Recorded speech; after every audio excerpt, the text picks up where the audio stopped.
Okay, welcome back. We're on page 222 talking about what the equivalent language is in VirtualBox.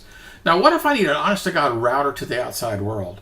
Well, if you do the internal or private, and I want to also go to the outside world, I need a software-based router.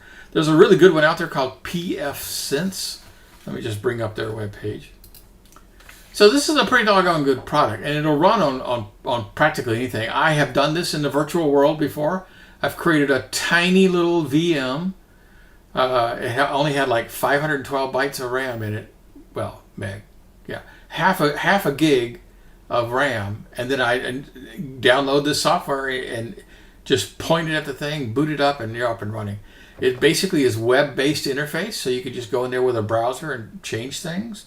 Very simple. So even if you're not a router person and you're kind of a little intimidated by setting up routers, this one's not bad. And there's an awful lot of videos out there to explain how this thing works.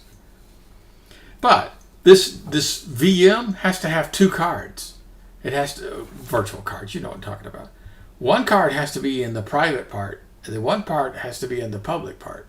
So you have to kind of set this thing up so they can bridge. That's what routers do. They bridge between two networks, right? You've taken a networking course. You know what routers do for a living.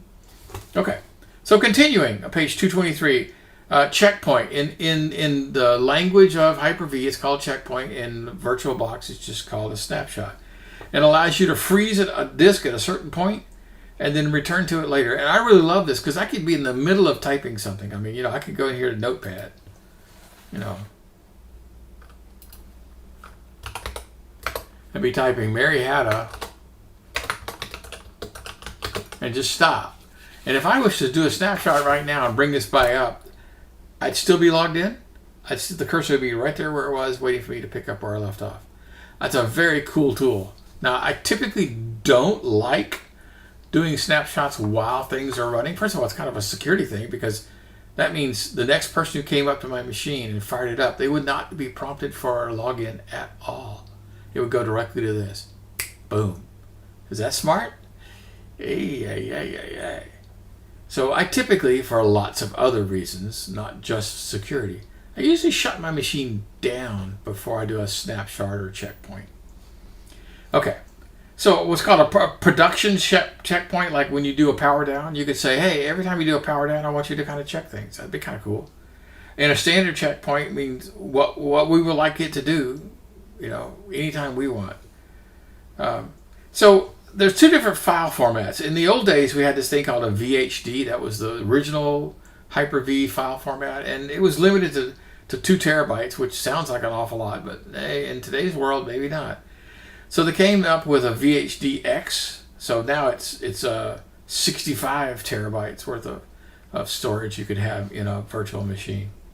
Anyway, the only point of talking about that is when you fire one up, it says, hey, do you want an old style disk or you want the new style disk? You go, no, I'll take the new style. Okay. And by the way, are these VM files themselves, are they compatible between VirtualBox and Hyper-V? No, I wish they were. There is a standard one called OVA that you can export something, and it is standard. So if I export it in Hyper-V, I can bring it up in VirtualBox or vice versa. It's not in the book, so I'm not going to deal with it.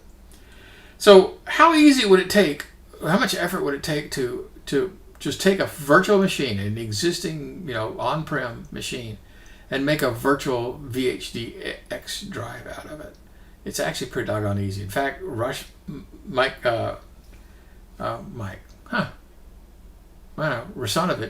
from Microsoft wrote one. It's called P2V, and allow you to connect things or disks to VHD. And so there's a couple of them out there. There's one called Easy Gig, but quite frankly, what I would do, yes, those are quick, those are easy. But to tell you the truth, what I would do, I would just do a normal backup, and then you fire up your brand new machine and say, okay, I want to boot off of my backup software disk and do a restore. That's how I do it. I don't go through all this junk. I make a backup of my real machine and then fire up a VM, have it boot off of the recovery media, which is in my case a thumb drive, and then restore off of my network address storage box. I'm done. And again, it's no touch. It's like push a button and go watch TV. I like pushing the button and watching TV. I don't have anything to do. So configuring the VM settings, I'm going to skip that because it's kind of cool, but quite frankly, we're not going to use it, so I'm not going to spend much time in it. Managing. Okay, so the most common thing in the actions pane, if you visualize the 3 panes in the VirtualBox, Hyper-V management console, there's connect and shutdown. So if I do a connect,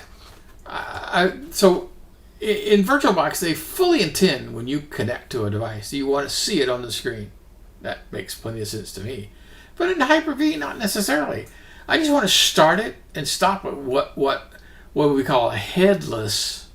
Okay, headless, which means, yes, it's running, but it's not showing me anything on the screen because that's not what this server does. In other words, when I want to start and stop a file server, I don't need to log in. I just want to start it up. If I want to log in, I'm going to use remote desktop services. So you could use remote desktop services without regard to Hyper-V at all. Or when you're in the Hyper-V Manager, you can hit the connect button, which does the same thing. It fires up an RDP session so that you can log in and do something. Okay? In VirtualBox, they just assume that you want the graphical interface, you want to be able to see, you want to be able to log in. In Hyper-V, they don't make that assumption.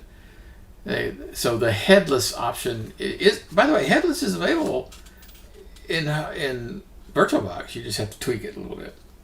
Okay, that kind of making sense. We made it through this thing. It's not very difficult, quite frankly, we're not using it. But if you were to go for a certification exam, oh boy, they're going to hit this really hard. So yeah, it's just something that you do need to know, but just not necessarily for this class. Okay, we've reached the end of the chapter, and I'll see you guys again in the next chapter.